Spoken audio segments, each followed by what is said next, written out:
Hello friends, स्वागत है आपका आपके अपने लीगल चैनल सोच पर प्रहार में। मैं हूं एडवोकेट सनी शर्मा। दोस्तों, आज का ये वीडियो बहुत ध्यान से देख लेना।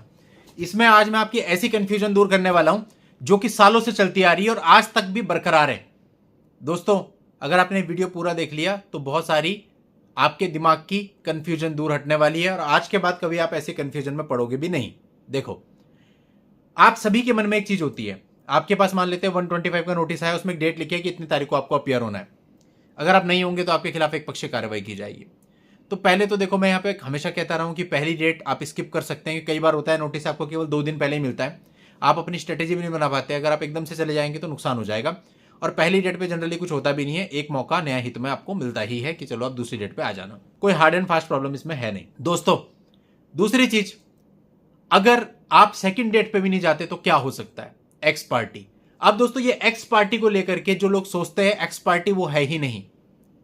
आज मैं आपको समझाऊंगा इस वीडियो में कि एक्स पार्टी एक्चुअल में क्या है और आप क्या सोचते हो जिस वजह से आप गड़बड़ कर जाते हो सारा। ध्यान से इस वीडियो को देखना क्योंकि ये वीडियो हर मामले में लागू होगा, चाहे 125 हो, चाहे डाइवोर्स है, चाहे कोई भी मामला चल रहा हो आपका। देखिए, अब एक उदाहरण मैं आपको बताता हूं। एक मामले में लड़का आता है बाहर से, पहली डेट लगी, डेट क्लोज थी, डीवी का नोटिस आ गया। मैंने कहा भैया पहली डेट पे मत आओ। परिवार के 6 और लोगों के नाम थे।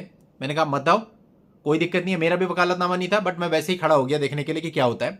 तो वही हुआ, फाइल पेश हुई। उन्होंने कहा जी नोटिस सबको रिसीव हो गए, कोई भी आया नहीं है।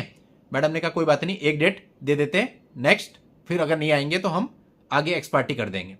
और एक नेक्स्ट डेट दे दी गई कि इस तारीख पे आप उपस्थित हुए। एक मौका दिया जाता है। अब मैंने उस लड़के को बताया कि भैया ये तारीख लगी हुई है और आप इस पे आ जाएं। तो अगली तारीख पे वो लड़का मेरे चैम्बर में सुबह सुबह आ गया। देवबंद का लड़का है। आया, आने के बाद हम लोगों ने जो डॉक्यूमेंट्स रेडी करने थे करे और लगभग 11:30 बजे हम कोर्ट में चले गए। कोर्ट में जाके हमने फाइल पेश करी और हमने कहा जी ये वकालतनामा है। तो जज साहब थोड़ा अजीब से देखने लगी। मैंने कहा क्या हुआ मैम? बोला इसमें तो एक्स पार्टी हो रखा है। मैंने एक्स पार्टी कैसे हो जाएगा? लास्ट डेट पे इसमें ऑर्डर शीट में लिखा गया था कि अगली डेट आपकी उपस्थिति के लिए दी गई है, आज हम उपस्थित हैं। बोला नहीं, अभी आधे घंटे पहले ही मैंने एक्स पार्टी का ऑर्डर कर दिया। तो आधे घंटे पहले एक्स पार्टी का ऑर्डर नहीं किया जा सकता कायदे से, क्योंकि जो कोर्ट की टाइमिंग है वो उस केस में उस कोर्ट में 1 बजे तक प्रेजेंट होने की, 11:30 बजे में प्रेजेंट हो रहा हूं। तो उनको एहसास हुआ कि उनसे गलत हो गया। तो उन्होंने हमारी ही एप्लीकेशन में बोला सर आप इसमें थोड़ा बढ़ा दीजिए, मैं ऑर्डर कैंसिल कर देती हूँ। तो उसी एप्लीकेशन में उस लड़के के सामने मैंने वहीं पर एक लाइन बढ़ाई, ऑर्डर हाथ के हाथ कैंसिल हो गया। चलो, ये बात तो आपको समझ में आई कि भैया एक्स पार्टी ऑर्डर हो जाता है इस तरह से अगर आप नहीं जाते हो एक डेट के बाद। अब ये एक्स पार्टी का मतलब आप लोग क्या समझते हो?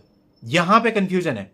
आप में से 90% लोग ये समझते हैं कि अगर एक्स पार्टी ऑर्डर हो जाएगा इसका मतलब है आप नहीं गए, एक्स पार्टी ऑर्डर हुआ और बिना सुने आपके ऊपर जो लड़की ने बोला वो मेंटेनेंस लगा दिया, जो भी वॉट अमाउंट आप पे लगा दी और एक्स पार्टी ऑर्डर हो गया। It is not x party. और एक्स पार्टी इस तरह से नहीं होता है। अब समझो, आप मान लेते हैं डेट पे नहीं गए, कोर्ट को एक्स पार्टी करना है, तो कोर्ट अपनी ऑर्डर शीट में लिखेगा कि इस मामले की एक्स पार्टी प्रोसीडिंग की जाए। नॉट वो आप पे इंट्रीम मेंटेनेंस लगा देगा या कोई और, सिर्फ ऑर्डर शीट में आएगा इस मामले को एक्स पार्टी प्रोसीडिंग के थ्रू चलाया जाए। अब एक्स पार्टी प्रोसीडिंग के थ्रू चलाने का मतलब क्या है कि अगली डेट पे लड़की को बोला जाएगा कि आप अपने एक्स पार्टी एविडेंस दो, जो भी लड़की के पास हो, मेडिकल हो, कुछ और हो, जो भी वो देना चाहती है, वॉट कोई अपना स्टेटमेंट देना चाहती है, अपने घर वालों को स्टेटमेंट देना चाहती है, वॉट एविडेंस जो भी वो देना चाहती है वो सारे दो। और उन एविडेंस को पत्रावली पर ग्रहण किया जाएगा ये लिखते हुए कि लड़की ने ये एक एक्स पार्टी एविडेंस दिए हैं, ये आगे जी एक्स पार्टी एविडेंस। इसके बाद फिर डेट लगेगी एक्स पार्टी आर्ग्यूमेंट के लिए, और जो उनके वकील साहब होंगे उनको आके पूरे मामले का कोर्ट को बताना पड़ेगा, आर्ग्यू करना पड़ेगा। एक्स पार्टी मतलब अकेले आर्ग्यू करेंगे, वो कोर्ट सुनेगा कितना वो कोर्ट को कन्विंस कर सकते हैं। एंड देन होगा एक्स पार्टी जजमेंट।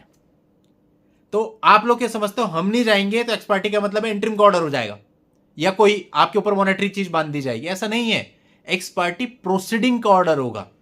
और अगर वो ऑर्डर हो भी जाता है तो 90 डेज का टाइम होता है आपके पास उसको रिकॉल करने के लिए, उसको सेट असाइड करने के लिए। तो 90 डेज के अंदर अंदर वो रूटीन में ही आपका सेट असाइड हो जाएगा। कोई बहुत बड़ी बात नहीं है उसमें, क्योंकि एकदम से कोई ऑर्डर आपको नहीं हो जाएगा कि 50,000 रुपए दो, ऐसा नहीं। एक्स पार्टी प्रोसीडिंग के लिए कर दी, लिख दिया उन्होंने, अगली डेट पे मान लिया आप जाते हैं, आप एप्लीकेशन लगाते हैं, सर मैं इसलिए नहीं आ पाया, आपका वो सेटिस्फाइड हो जाएगा। मेन एक्स पार्टी को ऐसे समझें कि अगर एक्स पार्टी ऑर्डर प्रोसीडिंग के लिए ऑर्डर हुआ है तो कम से कम फाइनलाइज होने में 3-4 डेट लगेंगे। और अगर उनके एडवोकेट तब अगर हर डेट पे आते हैं तो, अगर वो मान लो खुद ही अपनी तरफ से डिले कर देते हैं एविडेंस देने में, आर्ग्यूमेंट करने में, तो और ज्यादा टाइम भी लग सकता है। तो ये होता है एक्स पार्टी का मतलब।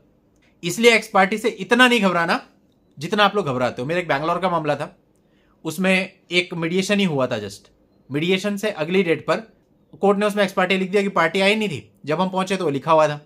अब हमने उनको बोला कोई बात नहीं, आप आ जाओ, एक एप्लीकेशन का इंक्वायरी कॉल हो जाएगा, अपना जवाब हम दाखिल कर देंगे। मैंने सारा जवाब वाबा सब बना रखा था कंप्लीट। पार्टी का अगले दिन मुझे कॉल आता है तो पार्टी घबराई हुई, जबकि मैं पार्टी को बता रहा हूं अरे कुछ नहीं है, एक एप्लीकेशन लगनी है, वो रिकॉल हो जाएगा और आगे हम सिंपल प्रोसीड करेंगे।